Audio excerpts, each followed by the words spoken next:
ನಮಸ್ಕಾರ, ನೀವು ನೋಡ್ತಾ ಇದ್ದೀರಾ ಸ್ಪೀಡ್ ನ್ಯೂಸ್ ಕನ್ನಡ. ನಾನು ಸಂತೋಷ್ ಕಶ್ಯಪ್.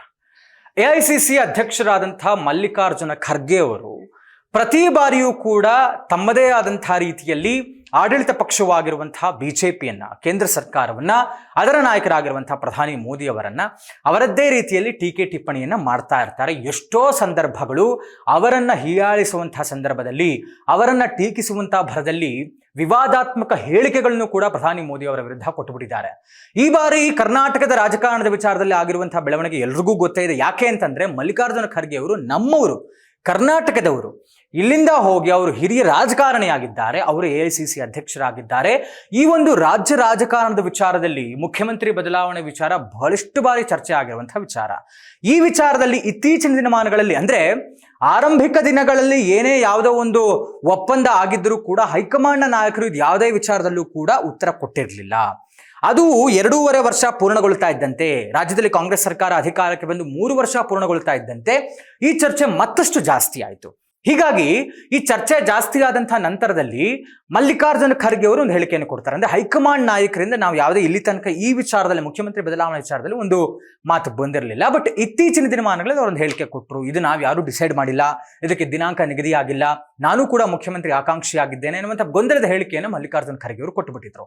ಅದಾದ ಮೇಲೆ ಎಲ್ರಿಗೂ ಗೊತ್ತೇ ಇದೆ, ಮುಖ್ಯಮಂತ್ರಿ ಸಿದ್ದರಾಮಯ್ಯನವರು ಮುಖ್ಯಮಂತ್ರಿ ಸ್ಥಾನಕ್ಕೆ ರಾಜೀನಾಮೆಯನ್ನು ಕೊಟ್ಟರು. ಇದಾದ ನಂತರದಲ್ಲಿ ಈಗ ಡಿ.ಕೆ. ಶಿವಕುಮಾರ್ ಅವರು CLP ನಾಯಕರಾಗಿ ಆಯ್ಕೆಯಾಗಿದ್ದಾರೆ, ಮುಖ್ಯಮಂತ್ರಿಯಾಗಿ ಅವರು ಪದಗ್ರಹಣವನ್ನು ಮಾಡ್ತಾರೆ. ಇದೆಲ್ಲ ರಾಜಕಾರಣದ ಬೆಳವಣಿಗೆ ಗೊತ್ತೇ ಇದೆ.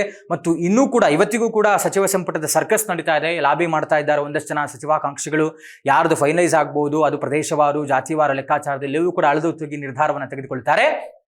ಎಐಸಿಸಿ ಅಧ್ಯಕ್ಷರಾಗಿ ಮಲ್ಲಿಕಾರ್ಜುನ ಖರ್ಗೆ ಅವರ ಬದಲಾವಣೆಯೂ ಆಗಬಹುದು ಅನ್ನುವಂಥ ಚರ್ಚೆಗಳು ರಾಜಕೀಯ ಪಡಸಾಲೆಯಲ್ಲಿ ಆಗ್ತಾ ಇದೆ.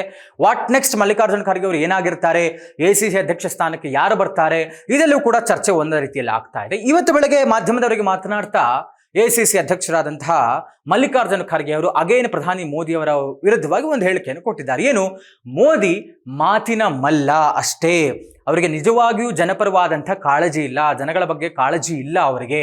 ಹೀಗಾಗಿ ಇವರು ಸುಮ್ಮನೆ ರಾಜಕಾರಣ ಮಾಡ್ತಾ ಇದ್ದಾರೆ, ಮಾತಿನ ಮಲ್ಲ ಅವರು ಅನ್ನೋ ಒಂದು ಹೇಳಿಕೆಯನ್ನು ಕೊಟ್ಟಿದ್ದಾರೆ. ಇವ್ರು ಯಾವ ಅರ್ಥದಲ್ಲಿ ಕೊಟ್ಟಿದ್ದಾರೆ ಅನ್ನುವಂಥದ್ದು ಕೂಡ ಈಗ ಚರ್ಚೆ ಆಗ್ತಾ ಇರುವಂಥದ್ದು. ಅದರಲ್ಲೂ ಕೂಡ ಪ್ರಧಾನಿ ಮೋದಿ ಅವರ ವಿದೇಶ ಪ್ರವಾಸನ ತನ್ನದೇ ಆದಂಥ ರೀತಿಯಲ್ಲಿ ಕಾಂಗ್ರೆಸ್ ಟೀಕಿಸಿತು, ರಾಹುಲ್ ಗಾಂಧಿ ಅವರು ಟೀಕಿಸಿದ್ರು. ಅದರಲ್ಲೂ ಕೂಡ ಇಟಲಿ ಪ್ರಧಾನಿ ಮೆಲೋನಿ ಅವರಿಗೆ ಮೆಲೋಡಿ ಚಾಕ್ಲೇಟ್ ಕೊಟ್ಟಿದ್ದನ್ನು ಬೇರೆ ಬೇರೆ ರೀತಿಯಲ್ಲೆಲ್ಲ ಚರ್ಚೆ ಮಾಡಿದ್ರು, ಅವರನ್ನು ಜೋಡಿಯಾಗಿ ಮಾಡ್ಬಿಟ್ಟು ಏನೇನೋ ಮಾತಾಡ್ಬಿಟ್ರು. ಎಲ್ಲರೂ ಕೂಡ ಕಾಂಗ್ರೆಸ್ ನಾಯಕರು ಏನೆಲ್ಲ ಮಾತಾಡಿದ್ರು ಎಲ್ಲ ನೋಡಿದ್ದೇವೆ. ಮಲ್ಲಿಕಾರ್ಜುನ ಖರ್ಗೆ ಅವರು ಅಷ್ಟೇನೆ, ಪ್ರತಿ ಬಾರಿಯೂ ಕೂಡ ಕೇಂದ್ರ ಸರ್ಕಾರವನ್ನ ವಿರೋಧಿಸುವಂತ ಬರದಲ್ಲಿ, ವಿಪಕ್ಷವಾಗಿ ವಿರೋಧಿಸುವಂತ ಬರದಲ್ಲಿ ಬಾಯಿಗೆ ಬಂದಂಗೆ ಹೇಳಿಕೆಗಳನ್ನೆಲ್ಲವನ್ನು ಕೂಡ ಕೊಟ್ಟಿದ್ದಾರೆ.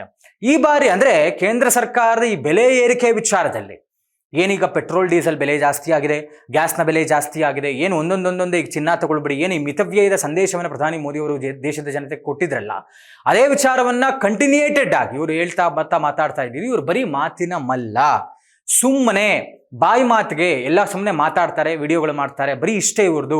ನಿಜವಾಗಿಯೂ ಒಳ್ಳೆ ಆಡಳಿತವನ್ನು ಕೊಡ್ತಾ ಇಲ್ಲ, ಜನಪರವಾದಂತಹ ಕಾಳಜಿ ಇಲ್ಲ, ಇವರು ಬಡವರ ಕಂಡ್ರೆ ಆಗೋದೇ ಇಲ್ಲ. ಅದರಲ್ಲೂ ಕೂಡ ಬರೀ ಮೇಲ್ಗಡೆ ಶ್ರೀಮಂತರ ವರ್ಗಕ್ಕೆ ನೋಡ್ಕೊಂಡು ರಾಜಕಾರಣವನ್ನು ಮಾಡ್ತಾರೆ, ಕೆಳಗಿನ ವರ್ಗದ ಜನಸಾಮಾನ್ಯರು ಇವ್ರ ಬಗ್ಗೆ ಎಲ್ಲ ಏನೂ ಕಾಳಜಿ ಇಲ್ಲ, ರೈತ ಪರವಾದಂತಹ ಕಾಳಜಿ ಇಲ್ಲ.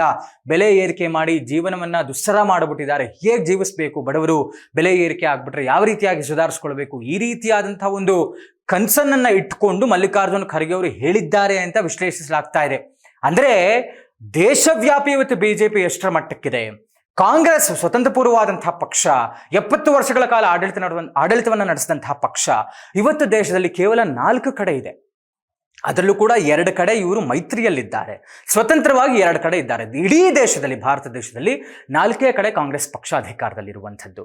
ಇವರು ಎಐಸಿಸಿ ಅಧ್ಯಕ್ಷರಾಗಿ ಯಾವ ರೀತಿಯ ಕೆಲಸ ಮಾಡಿದ್ದಾರೆ, ಹಾಗಾದ್ರೆ ಕಾಂಗ್ರೆಸ್ ಪಕ್ಷವನ್ನ ಯಾವ ರೀತಿಯಾಗಿ ಮುನ್ನಡೆಸ್ಕೊಂಡು ಹೋಗ್ತಾ ಇದ್ದಾರೆ? ಒಂದು ರೀತಿಯಲ್ಲಿ ಲೆಕ್ಕಾಚಾರಗಳಲ್ಲಿ ಎಐಸಿಸಿ ಅಧ್ಯಕ್ಷರಾಗಿ ಮಲ್ಲಿಕಾರ್ಜುನ ಖರ್ಗೆ ಅವರು ಎಡವುತ್ತಾ ಇದ್ದಾರಾ? ಇದು ಇವರ ವೈಫಲ್ಯವಾ? ಹೀಗಾಗಿ ಇವರ ಬದಲಾವಣೆ ಚರ್ಚೆ ಆಗ್ತಾ ಇದೆಯಾ? ಅಥವಾ ಸಮರ್ಥವಾಗಿ ಆಡಳಿತ ಪಕ್ಷವಾಗಿರುವಂತಹ ಮೋದಿ ಅವರನ್ನ ಎದುರಿಸಕ್ಕಾಗ್ತಾ ಇಲ್ವಾ?